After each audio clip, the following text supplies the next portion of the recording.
আমাদের সাথে বসে খাওয়ার তোর কোনো অধিকার নেই। ওখানে যা পড়ে আছে তাই গিয়ে খা, যা। কি বললে তুমি? এখান থেকে আগে চলে যাও তুমি। এটা কি বলছো মা? আমি তো তোমারই ছেলে, আমি কি এখানে বসতে পারি না? তুই কি এখনো বুঝতে পারছিস না? আমি যখন বলেছি বসতে পারবি না তার মানে বসতে কিন্তু পারবি না। আমি কিছু বুঝতে পারছি না। হ্যাঁ, তুই বুঝতে পারছিস না বলেই বোঝাতে হচ্ছে। এখানে যারা বসে আছে তারা কতটা বড় লোক, আর সবাই সফলও। মেঘনা একজন শিক্ষক, আর আমি মাল্টিন্যাশনাল কোম্পানিতে কাজ করি। আর আমার হাজবেন্ড কি কাজ করে তুই কি জানিস? এখানে যারা আছে সবাই যথেষ্ট শিক্ষিত, কিন্তু তুমি তো স্কুলের গণ্ডিটাও পার করতে পারোনি। তাহলে তুমি এখানে কেন বসতে এসেছো? ঠিক আছে রে, আমি এখানে বসবো না, কিন্তু আমার ছেলেরা আসছে তাদের দাদু দিদাকে দেখতে।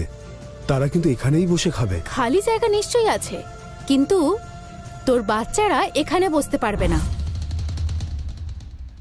আমরা আর তুই কিন্তু ইকুয়াল নই। হ্যাঁ, আমার ছেলেও আসছে একটু পরে। এই জায়গাটা আমি তার জন্যই রেখেছিলাম। আমিও এটা দেখব তোমাদের ছেলে মেয়েদের যোগ্যতা কতটা। তোর বাচ্চাদের সাথে আমাদের তুলনা করবি না। সে একজন ভালো ডাক্তার হতে চলেছে, আর তাও অল্প বয়সে। ওর ছেলে মেয়ে দুজনেই খুব ভালো পড়াশোনায়। ছেলে পড়াশোনা শেষ করে এখন কোম্পানির সিইও হতে চলেছে। তোমরা কত সুন্দর বাচ্চাদের লালন পালন করেছো। আর ওর মেয়ে আছে না, ও একটা বড় কোম্পানির উচ্চ পদে চাকরি করছে। আর তোর বাচ্চাদের সাথে তুলনা করলে তো এখানে যারা আছে সবাই শীর্ষে আছে।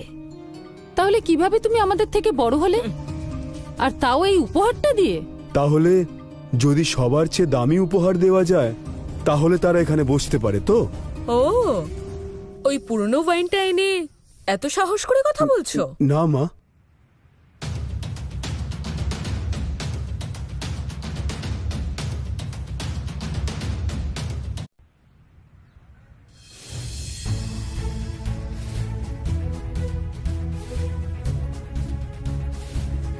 Happy birthday sir.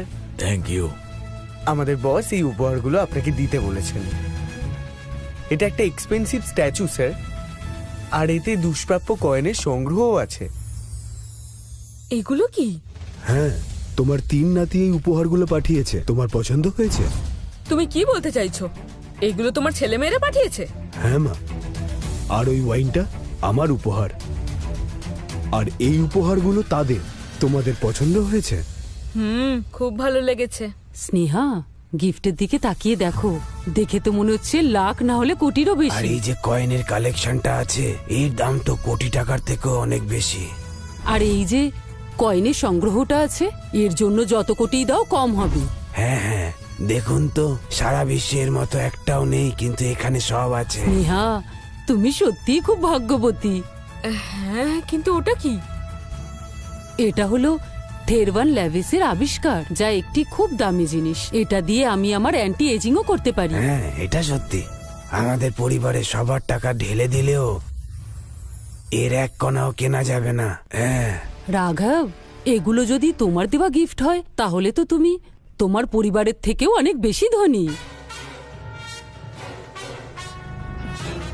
কি প্রিয়া মেঘনা, এখন কি বলবে? Welcome sir. হাই মা।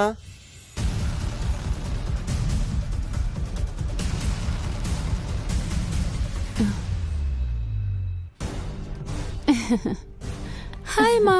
হাই মা। তোমরা ভালো আছো তো?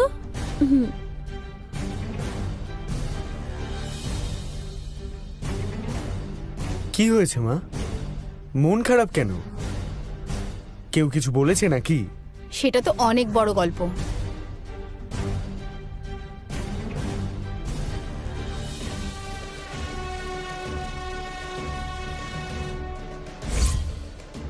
হ্যাঁ বলো। এটা মিস্টার রেভান্সের অফিস থেকে আসা মূর্তি তো? এটা আমাকে পাঠাবেন বলেছিলেন, এইমাত্র এসেছে। তুমি ওনাকে চেনো? তিনি এই শহরের সেরা ব্যবসায়ী। আমি কিন্তু ওনার সম্পর্কে অনেক শুনেছি। হ্যাঁ, আমার কোম্পানিকে উনি স্পন্সর করেন। তাহলে এই মূর্তিটি তোমার কাছে এসেছে? হ্যাঁ।